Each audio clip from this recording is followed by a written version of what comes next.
perhaps the best way to view our drives and our motivations in life is as their own sub-personalities, as their own spirits, as their own beings that possess us to behave in certain ways.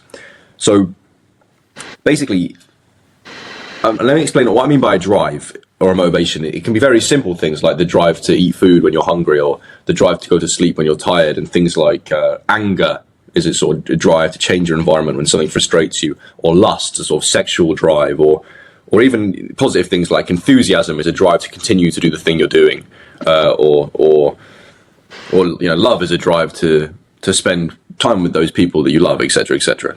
These are drives, these are motivations. And I think they're best viewed as things that possess us, because when you are engaging, let's say, or when you are fulfilling a drive like anger, you do things that the conscious you, what you consider to be you, wouldn't ideally do in most circumstances. You do things you regret. You make irrational decisions. It's almost like that anger, that emotion, that drive possesses you, and then you're not 100% in control anymore. You're then being driven to do that thing. You're being possessed by that spirit to act out that behavior and speak in a certain way or behave in a certain way that's more aggressive and more emotionally turbulent, right? And then that, to me, is so interesting, because then it was extended when I was listening to these podcasts. It was extended to say that these drives that we have also changed our worldview when we're gripped by them. Because let's take anger as an example. When you're angry, you can be really horrible to someone you love. And like the conscious you that you consider yourself to be most of the time would never wish to say or do anything like that to someone you truly love. But in the grips of anger, your perception and the way that you interact with reality changes. It's like that sub-personality has its own philosophy towards life. It has its own value structures. It has its own perspectives on things. And you're also possessed by those. And that's why there's this quote from Nietzsche where he says, "For every drive wants to be master, and it attempts to philosophize in that spirit." Every drive that we have has its own narrative, has its own philosophy that it wants us to adopt. So anger has the philosophy that this person, this circumstance did us wrong, and therefore we need to act to achieve revenge or redemption, or we need to change our environment as quick as possible, so we're aggressive or whatever. And then if this is true, and I'm not saying that anger is a spirit, that's not what I'm saying. I'm saying this is a good way of viewing it, to understand it. If this is true, if this is a good way to describe sort of these aspects of our psyche, then for me, many questions arise from that. Questions like, what is the role of consciousness then? Why is that come about? Because we're just possessed by these different emotions and drives in our lives. Why would we develop the ability to become conscious? How has that happened?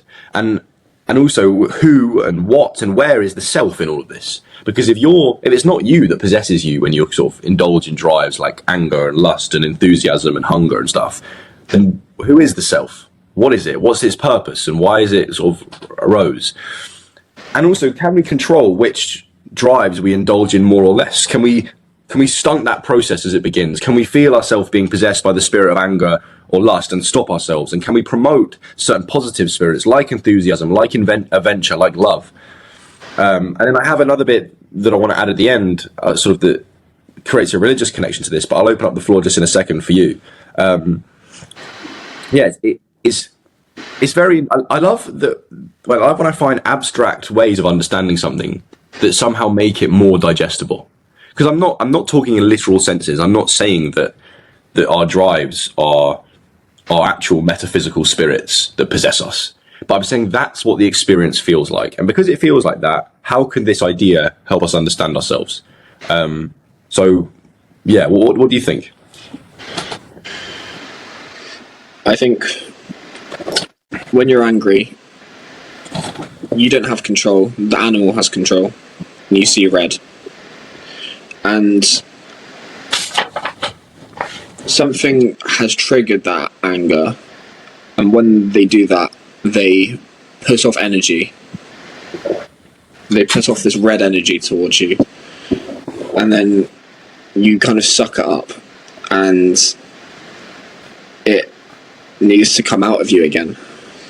and so that's how all these kind of things work together. It reminds me of when we used to speak about Ernest Becker's denial of death, and I think that would be a good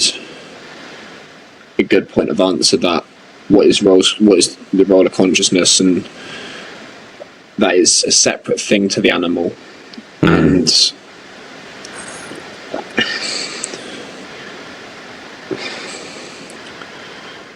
I guess you can.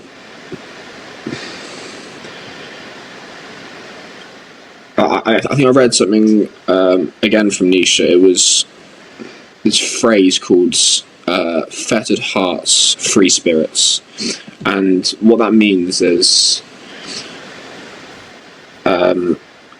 when you control your emotions, your emotional will, your mind is free and your spirit is free.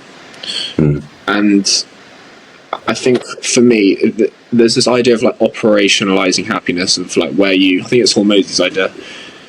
Where you look at all your days and you take the top 10% that you were the happiest and that you got the most done or whatever.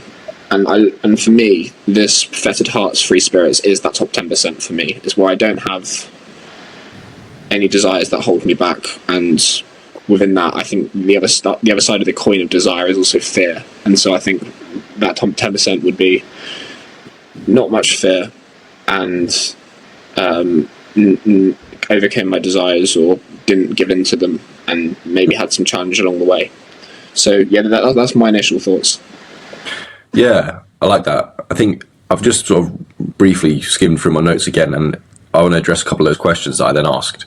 And what I put here about the role of consciousness is, it could be that what consciousness is the mediator, or like some sort of central awareness or processing software for these drives that is very specific to the human being. And maybe that's why we have developed so massively compared to the animal kingdom, because our depth of consciousness is something that differentiates us from the animal world. So what do I mean by a mediator? Well, the deeper the state of consciousness, the more aware you can become about how you're feeling and how you're acting. Now, it's kind of like through attention practices and mindfulness practices, you can notice when an emotion arises within you or a drive arises within you. You might then still act on it. You might then still act irrationally or suboptimally, but at least there's this greater like meta awareness of what's going on in your body and mind. And that is something as a human being you can definitely develop, right? And maybe human consciousness then has the unique ability of over time being able to develop some level of control, so you can reduce those drives that make your life worse when you're possessed by them, and promote the drives that are more beneficial through mindfulness, through awareness. And like I say, this is the one key difference between us and the animal world.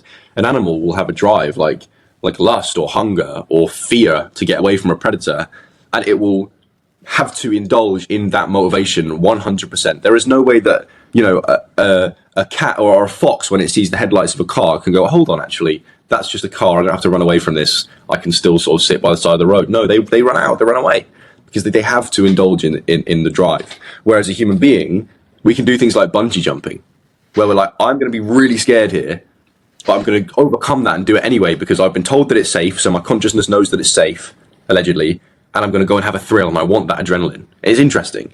And then my other question about, well, are there drives that we want to be possessed by and that we can promote? I think that's true. I think there are life-changing, meaningful, perhaps even divine drives that we can be possessed by and we can seek out in our lives. And I remember hearing Jordan Peterson say that a potential definition of God is the spirit that possesses you when you're on the right path.